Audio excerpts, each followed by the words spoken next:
We're going to click on slide 9 because we're going to add a slide after slide number 9.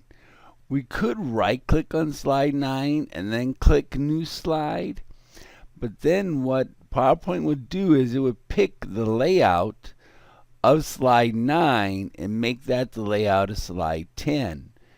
To pick any layout we want, we're going to go to new slide and then click on the desired layout that we want. So it saves us a step. So now we're going to insert a picture.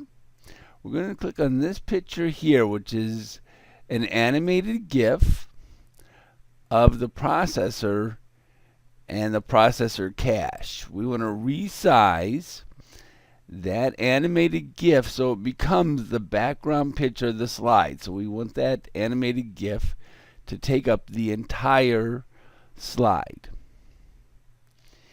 Now we're going to insert a shape because we're going to draw some attention to some important text that we want to highlight.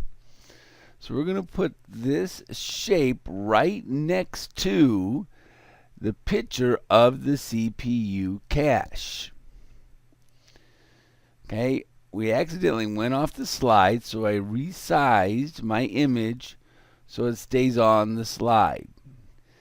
Edit the text, and I want to keep this really short. I don't want to type a lot of text there. The less text you type on the slide, the better. Okay, people don't like to read. People want you to tell them, but they don't want to read it themselves.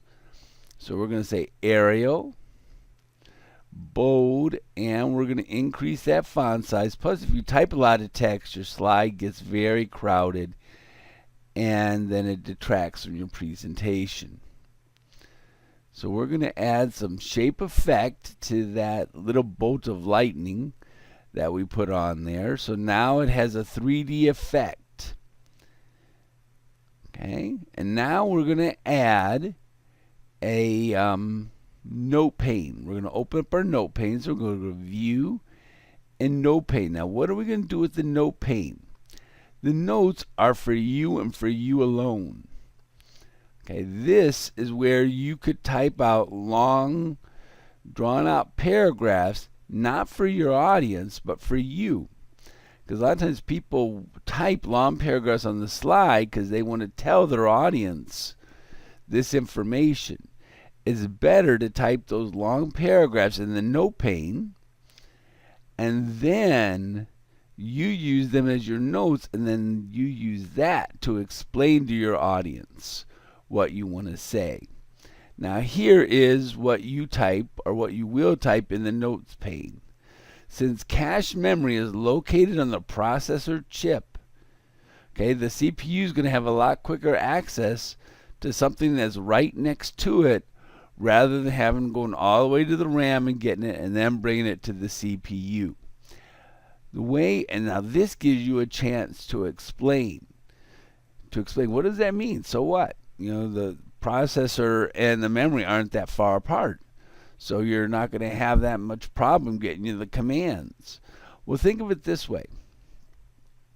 Okay, and this is an example you could give your audience. If you had your favorite piece of pizza sitting next to you, you can get to it a lot quicker than if you had to get up and walk 5 feet, just 5 feet, take a bite of pizza, come back and sit at your table.